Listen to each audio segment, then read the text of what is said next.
Good afternoon, welcome to Zee Telugu news market watch. మనతో మాట్లాడడానికి certified financial planner Chellamalla Revanth గారు ఉన్నారు. Hi sir. సార్ ఓకే, ఇప్పుడు మనకు ట్రేడింగ్ ఓకే సార్. ఇప్పుడు కామన్ జనరల్ టాపిక్ వస్తే ఇప్పుడు చాలా సోషల్ అవేర్నెస్ ఉంది సార్. అంటే సోషల్ మీడియా కూడా చాలా ఇన్ఫర్మేషన్ చాలా అవైలబుల్ ఉంది. అయినా సరే జనాలకు అంతా ఇన్ఫర్మేషన్ వస్తుంది, యూట్యూబ్లో చూస్తున్నారు, కానీ గెయిన్ చేయలేకపోతున్నారు, అమౌంట్ గెయిన్ చేయలేకపోతున్నారు, వాళ్ళ స్టేటస్ ఫైనాన్షియల్ ఫ్రీడమ్ రీచ్ అవ్వలేకపోతున్నారు. కారణం ఏమంటారు సార్?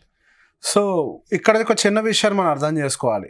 ఒకప్పుడు అసలు ఇన్ఫర్మేషన్ అనేది అసలు లేదు. ఒక రకంగా మనకి 2010 కంటే ముందు అయితే జీరో ఇన్ఫర్మేషన్ అవ్వాలి. ఒక రకంగా స్టాక్ మార్కెట్ కానీ ఇన్వెస్టింగ్ కానీ దేని రిలేటెడ్ అయినా సరే, ఇదేదో ఒక స్టాక్ మార్కెట్కి సంబంధించిందని కాదు, ఇన్వెస్టింగ్కి సంబంధించింది కానీ ఏదైనా అసలు ఇన్ఫర్మేషన్స్ అనేవి అసలు పాస్ అవ్వడం చాలా టైం పట్టేది. మనకు 2010 తర్వాత స్లోగా మనకి ఇన్ఫర్మేషన్ పాస్ అవ్వడం అనేది దాని ఒక స్పీడ్ పెరిగింది, అవేర్నెస్ పెరిగింది. 2020 తర్వాత అయితే కావాల్సిన దానికంటే ఎక్కువ ఇన్ఫర్మేషన్ దొరకడం మొదలుపెట్టింది. So over the period of time కాస్త ఏమైంది అని అంటే ఇట్లా చాలా మంది వచ్చి అసలు ఫస్ట్ వాళ్ళకి ఎంతవరకు నాలెడ్జ్ ఉందో I don't know, practically speaking ఏదో చెప్పేసుకుంటూ వెళ్ళిపోతూ ఉంటారు. దానివల్ల ఏం జరుగుతుంది అని అంటే నేను క్లయింట్స్తో మాట్లాడేటప్పుడు వాళ్ళతో అడిగేటప్పుడు ఇదే అడుగుతుంటాను, సరే ఏంటి మీరు ఇంత కన్ఫ్యూజ్ అవుతున్నారు అని అంటే అంత ఒక ఛానల్ ఇది చెప్పారు, ఒక ఛానల్లో ఇది చెప్పారు. సో బేసిక్గా టూ మచ్ ఆఫ్ ఇన్ఫర్మేషన్ కూడా మనకి కన్ఫ్యూజన్కి దారితీస్తుంది. Okay, too much of information is also not good. Conclusion రాలేదు. సో బేసిక్ ఇక్కడ జరుగుతుంది ఏంటంటే వాళ్ళు ఇన్ఫర్మేషన్ కూడా పాస్ చేయట్లేదు. వాళ్ళు ఏదో ఒక హిందీ ఛానల్లో కనిపించే చూసిందో లేకపోతే ఎక్కడి నుంచో కాపీ కొట్టేదో 4 విషయాలు చెప్తున్నారు. కానీ ఇక్కడ ఒక విషయం మనం అర్థం చేసుకోవాల్సింది ఏంటి అని అంటే పెట్టుబడులు అనేవి మన జీవిత ఆశయాలకి అనుకూలంగా మనం డిజైన్ చేసుకోవాల్సింది. మనం ఉండేటువంటి జోగ్రఫికల్ కండిషన్ ఏంటి, సోషల్ కల్చర్ ఏంటి, మన ఫైనాన్షియల్ టార్గెట్స్ ఏంటి, అసలు మన ఆదాయం ఏంటి, మనకి ఎగ్జిస్టింగ్ ఉన్నటువంటి అప్పులు ఏంటి, వీటన్నిటిని దృష్టిలో పెట్టుకొని మన పెట్టుబడిని అనేదాన్ని ఎంచుకోవాలి. అంటే మీరు ప్రాపర్గా ఎట్లా ప్లాన్ చేసుకోమంటారు సార్? ఎప్పుడైనా అండి అదే చెప్తున్నాను. ఇప్పుడు అన్ని మనే కాదు, షూ సైజుల్లో మీకు 7 ఉంటుంది, 8 ఉంటుంది, 9 ఉంటుంది, 10 ఉంటుంది, 11 ఉంటుంది, 12 ఉంటుంది. అన్ని షూస్ మీకు పడతాయా? మీ కాల్ సైజ్ 9 అయితే 9 పడుతుంది, అన్ని పట్టవు కదా. సో బేసిక్గా మనకి ఏది సూట్ అవుతుంది అన్నది అర్థం చేసుకోవాలి. సూటబిలిటీ అనేది ఎట్లా చూస్తాం? ఫస్ట్ అసలు ఏ పర్పస్ తోటి ఇన్వెస్ట్ చేస్తున్నాం, ఇది ప్రధానమైనది. ఎంత కాలం కోసం ఇన్వెస్ట్ చేస్తున్నాం అండ్ ఇన్వెస్ట్ చేసేటప్పుడు మనం ఏ టూల్ని ఎంచుకుంటున్నాం, ఆ టూల్ అది స్టాక్ మార్కెట్లో ఉన్నటువంటి మ్యూచువల్ ఫండ్ అయి ఉండొచ్చు, లేకపోతే రియల్ ఎస్టేట్ అయి ఉండొచ్చు, ఏదైనా కానివ్వండి. సో బేసిక్గా ఆ టూల్ మీరు ఇన్వెస్ట్ చేసే టైంలో ఏ సిచ్యువేషన్లో ఉంది, విపరీతంగా పెరిగిపోయి ఉందా, విపరీతంగా పడిపోయి ఉందా, లేకపోతే ఒకటే చోట తిరుగుతూ ఉందా. సో వీటన్నిటిని అర్థం చేసుకోకుండా మనం డైరెక్ట్గా ఇన్వెస్ట్మెంట్స్ పెడితే డెఫినెట్గా మనం కొంతవరకు ఇబ్బందులు పడటానికి అయితే అవకాశం ఉంటుంది. సో బేసిక్గా మనకి ఏదో ఇన్ఫర్మేషన్ వస్తుంది చూసారా, ఆ ఇన్ఫర్మేషనే పూర్తి నాలెడ్జ్ అనుకొని ఇంతకు మించి ఈ స్టాక్ మార్కెట్లో మ్యూచువల్ ఫండ్ ప్రపంచంలో ఇంకా ఏమీ లేదు అనుకొని ఏదైతే యూట్యూబర్ సో కాల్ డెలివర్ చేశారో అది మాత్రమే కంప్లీట్ నాలెడ్జ్ అనుకొని దాని బేసిస్ మీద పెట్టడం వల్ల వెల్త్ క్రియేషన్ అనేది జరగట్లేదు. టూ మచ్ ఆఫ్ ఇన్ఫర్మేషన్ దొరుకుతుంది, కానీ ఇక్కడ ఒక విషయాన్ని అర్థం చేసుకోవాలి. ఎస్, ఇన్ఫర్మేషన్ దొరికింది. సో స్టాక్ మార్కెట్ అనేది it's a combination of science and art. Okay, so లెక్కలు ఉంటాయి అండ్ దాంతో పాటుగా మన కొంత విజ్ఞతను కూడా వాడాలి, మన క్రియేటివిటీని కూడా వాడాలి. సో బేసిక్గా నెక్స్ట్ ఏ సెగ్మెంట్ ర్యాలీ అవుతుంది అనేది మీ imaginative power, you have to analyse చేసుకొని నెక్స్ట్ ఈ సెగ్మెంట్ బాగుంటుంది అనేది you have to imagine. So ఏదైనా కానివ్వండి సార్, ఇప్పుడు సైన్స్ ఏం చెప్తుంది, కొన్ని డేటాస్ ఇస్తుంది, మార్కెట్లో ఉన్నటువంటి డేటాస్ని ఇస్తుంది. సో నెక్స్ట్ ఏది మూవ్ అవుతుంది అనేది ఏం చెప్తుంది, మీ ఇమాజినేటివ్ పవర్.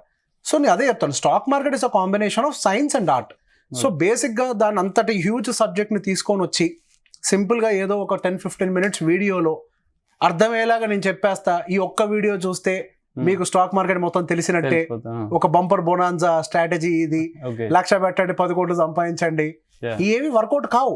ఇప్పుడు దాకా చాలా జరిగాయి కదా, ఎంతమందికి వర్కౌట్ అయిందో చూపించమని చెప్పండి, ఎంతమంది సంపాదించారో చూపించమని చెప్పండి, అది జరగట్లేదు కదా.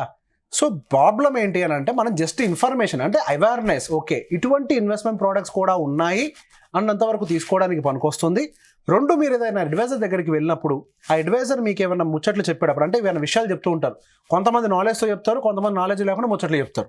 ఓకే, అట్లీస్ట్ మీరు కేటగరైజ్ చేసుకోవడానికి ఆ నాలెడ్జ్ ఉపయోగించుకోవాలి, కానీ మీరే చేసుకోవాలని కాదు దాని మీనింగ్. ఇప్పుడు మీరు స్టాక్స్ కొనాలి అని అంటే పెద్ద క్యాపిటల్ ఉంటే పిఎంఎస్ ఉంది, ట్రేడింగ్ అయితే అసలు మీ పని కానే కాదు. మ్యూచువల్ ఫండ్ అని అంటే మీకు దానికోసం ఆర్ఐఎల్ ఉన్నారు, మ్యూచువల్ ఫండ్ డిస్ట్రిబ్యూటర్లు ఉన్నారు, మిమ్మల్ని గైడ్ చేయడానికి. సో ప్రతి దానికోసం మనకి మనుషులు ఉన్నారు. ఈవెన్ ఇన్సూరెన్స్ విషయానికి వస్తే ఇన్సూరెన్స్ ఏజెంట్స్ ఉన్నారు. ఏదైనా క్లైమింగ్ ఇష్యూస్ ఉంటే వాళ్ళు మిమ్మల్ని గైడ్ చేస్తారు. సో మన నాలెడ్జ్ అనేది దేనికోసం అని అంటే అవతల వాడు చెప్పేదాన్ని అట్లీస్ట్ అర్థం చేసుకోవడం కోసం వాడడానికి. అంతేకాని మనం పూర్తిగా తెలియకుండా దాంట్లో అడుగు పెట్టకూడదు. ఎల్కేజీ నుంచి ఇంజనీరింగ్ పూర్తి కావడానికి సుమారు ఎన్ని సంవత్సరాలు బట్టి ఉంటుందండి? ఎల్కేజీ 2 పైన 10 + 2 14, 14 + 4 దాదాపు 18 సంవత్సరాలు పట్టింది. ఈ 18 సంవత్సరాలు పడితే మీకు ఒక డిగ్రీ వస్తుంది, దాంతో ఇంత జీతం వస్తుంది. అట్లాంటిది ఇంత వెల్త్ని క్రియేట్ చేసే దాన్ని కేవలం 18 నిమిషాల వీడియో డిసైడ్ చేస్తుందా? కొంచెం కామన్ సెన్స్ తోటి ఆలోచిస్తే మనకే అర్థమవుతుంది. Yes, it is not such easy. At least మనకి ఒక డిగ్రీ కంప్లీట్ చేయాలని 4 ఏళ్ళు 3 ఏళ్ళు టైం పడుతుంది కదా. So we have to work out, కొంత ప్రాక్టికల్ నాలెడ్జ్ని గెయిన్ చేయాలి, ఎక్స్పీరియన్స్ అవ్వాలి, అవసరమైతే డబ్బులు పోగొట్టుకోవాలి. పోతూ ఉంటే వస్తూ ఉంటుంది. We have to lose something to gain something.